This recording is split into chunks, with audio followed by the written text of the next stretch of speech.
Most campers pack up a damp sleeping bag and hope it dries out somehow, but it never does. The moisture from your body gets trapped inside all day. Here's what experienced campers do instead. Turn your sleeping bag completely inside out.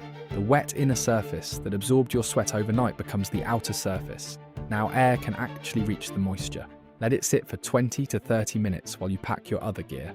Be gentle when turning it. Start at the foot and work your way up slowly. Don't force the fabric. The difference is dramatic. What used to stay damp for hours now dries in minutes, and you're not wasting time standing around waiting. You're packing camp anyway.